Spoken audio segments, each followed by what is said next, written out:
If you love Baltimore sports, you'll love WNST.net.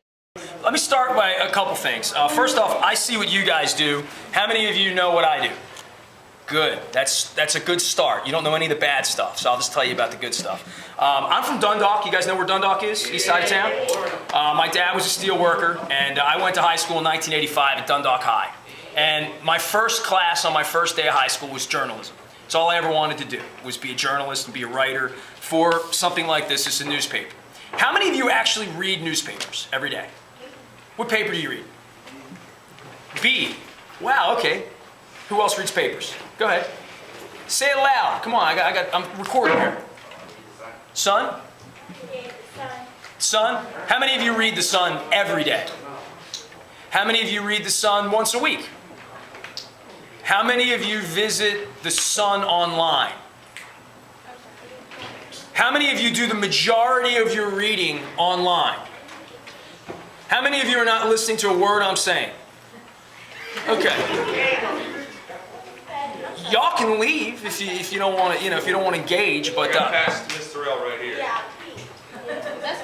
How many of you have cell phones or digital devices? Every one of you. How many of you don't have a cell phone? How many of you use it to surf every day and do your reading on it? How many of you are on Facebook? How many of you are not on Facebook? Why are you not on Facebook? Oh, it runs your battery. You have an app killer? What kind of phone do you have? How many of you have an iPhone? How many of you have a Droid? How many of you have a phone that's just a phone, like you can't surf on it?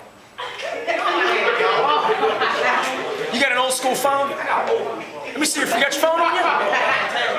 You're not allowed to have phones in class? You see, you have your phone with you? You got, it's confidential. All right. How many of you are concerned about privacy on your phone, about people knowing your business? Yeah, Mr. Facebook guy. All right, good. The world's changed so much, and I know you guys are a little younger, and you're never, as much as they're having you put out a newspaper, and I don't want to be disrespectful to the teachers here, this is a dinosaur. You're going to read about this stuff. This is going away. This is not where the future is, because as I've just proven, I got 3 of you that read newspapers every day. I've got every person in this room telling me they have something like this or like this that they do all their reading on. Now, when I was a kid, this library looks exactly like the library I had at Colgate Elementary, at Hollibird Middle, which I went to. You guys heard about the attack at Hollibird last week. I went to Hollibird. I was not the attacker or the attackee. I was attacked there, but that was a whole different story. It's 30 years ago. And I went to Dundalk High. We had a library like this. And in the library, there's a card catalog. You still have a card catalog here? In order to find anything in here, you had to go get the digits off the corner of the spine of the library. And I can promise you right now, you can go pick any book on this rack, and in 30 seconds, I can Google it and have all the answers. I was kidding with somebody. I was walking on the street with my wife. My wife has a Droid as well. We're walking down the street. Somebody was asking for directions to a place. And I said, ask my wife. She knows everything. And the guy kind of cackled like I was making fun of my wife. I said, no, she's got Google. She can find anything. So the world has changed so much just in the last 3 years, since the time you guys were probably in elementary school to the time you came to high school, of where you get your information. I mean, if you want to know anything about anybody, and you have an iPhone or you have a Droid, you're literally 2 touches and spelling it the right way. And even sometimes if you spell it the wrong way, it spell checks it and fixes it for you. So for me, everything I've done was in journalism. I was a newspaper writer. I worked at the Baltimore Sun in 1986. From 86 to 92, I worked at the newspaper. So everything I've done in the background for me was about writing, headline writing, news judgment, probably all the stuff that your teachers here drill into your heads when you go to put your newspaper out. And all of that now has been, you had editors and that sort of thing. As my friend back there with Facebook said, there's no editor for Facebook. You put that status out there, you put that picture out there, you put that information out there, it's out there forever. And that's a pretty scary thing, especially when you get to be my age and the nasty stuff people like to write about me on the internet from doing this for 20 years. But it's something I also had to accept. And for me, I'll just give you an example of what I've done. In 1992, I started doing sports radio on AM radio. How many of you here listen to AM radio? How many of you have ever heard of AM radio? That's what I thought. FM, you guys do FM? Okay, you guys listen to community kind of stuff? Hip hop, rap, music, rock and roll? Yeah. How many of you listen to talk radio on AM? Me. Really? What do you listen to? That's not AM radio. I'm giving you a hard time now. So I started with AM radio, and I started with sports. This is an interesting experiment. How many of you watched the Ravens game this weekend? Hey. How many of you didn't watch the Ravens game? How many of you don't care about the Ravens at all? Wow. How many of you are Steeler fans? Ow. Well, I do sports, and I do the Ravens. Matter of fact, when I leave here, I'm going over to the Ravens locker room, and I'll be with Ray Lewis in an hour, I'll be with Ed Reed, I'll be with Joe Flacco, John Harbaugh, all those guys. Matter of fact, this camera that I'm using right here is the camera that I hold in front of Ray Lewis in front of his locker 3 days a week. Say that again? Say it so I can hear it. Say, take a picture of me to edit so that. Oh, so I take a picture of you and then put Ray. You Photoshop? You do Photoshop? Yeah. Nice. All right. Do you guys use Photoshop for your newspaper? Yeah.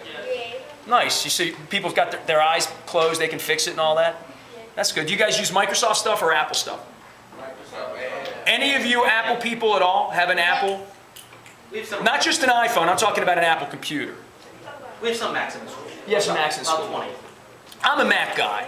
And I became a Mac guy about 3.5, 4 years ago, just because I like making videos. I like editing stuff. I like taking pictures where my eyes are red and fixing them and doing things. And Apple just tends to be a lot better at that. Let me go back for radio for a minute. I started doing sports radio in 1992. Now, if you could put your arms around this, you couldn't see me. Couldn't see how good looking I am or how ugly I am or how tall and attractive I am. It was just a voice, and it was on AM radio. And you had to be in your car pretty much, because in this building you couldn't get AM radio because it has a metal roof. You try to get radio in here, it would come in fuzzy.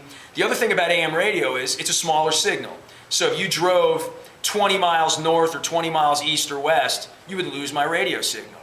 Now I have the ability, right this minute, I'm broadcasting and recording, and I could show this, the video of this, and show all of your beautiful faces anywhere in the world. And that's all happened in the last 5 years. And the biggest example of how it happened for me is I did radio for all these years. I was nationally syndicated 10 years ago. So I was on in 500 stations all across the country, New York, Boston, Chicago, LA, did all that. I came back to run my company and own, because I'm a Baltimorean. I love Baltimore sports. Ravens. But 5 years ago, I did a walkout on the baseball owner. How many of you like the Orioles? You do? Okay. You like last place teams, do you? Yeah, this guy likes everything. This is my favorite guy already over here. I did a walkout on the baseball team because they've been in last place all of your lifetimes, right? Right? I mean, really, right? I mean, you've never seen them play a game that matters. When I grew up, they were like the Ravens. Every single day, they would play, and the whole city would stop. It would be the lead story in the newspaper every day. Everybody knew what they were doing. And downtown Baltimore had 3 million people in it. I live downtown. I love Baltimore. And it's a shame for me to see the place so empty and see all the love that people had for the Orioles now go to the Ravens and nobody loves the Orioles anymore. So I did a walkout on the owner to kind of, the owner's doing a lot of untoward things that the newspaper's not reporting, but that's ethics and money, and that's the second seminar. Next time I come back, I'll tell you about the lack of integrity and all of it. But in this particular case, I did a walkout on the baseball owner when I just had a radio station. And what I found the day after was I had a lot of listeners and I had people calling and talking to me about it. It was all over the news. It was on ESPN. It was everywhere. But what happened was my website that I didn't take any pride in, that I didn't really know a whole lot about, got inundated. And it was the way that the world in 2006 wanted to reach out to me. They didn't want to listen to my radio station. They didn't want to get in their car and get one-way communication. They didn't want me to talk to them. They wanted to talk to me. And in a way to talk to me was to send me an email, go onto my website, and I don't really even know what they were looking for. I think they were looking for a picture of me or what I had to say about it or a way they could say, way to go, or I hate you. Whatever they want to say, they're going to say it, kind of like on a Facebook thread or on a Twitter thread. And this is 4.5 years ago this happened. I had 58,000 people come to my radio website. And my website was a piece of garbage. It was like a brochure, you know what I mean? It was very linear, kind of like this newspaper. You can't click on this picture and learn more, right? You can't click on this ad and learn more. That's the problem with this, that this is completely one-dimensional. If you love Baltimore sports, you'll love WNST.net.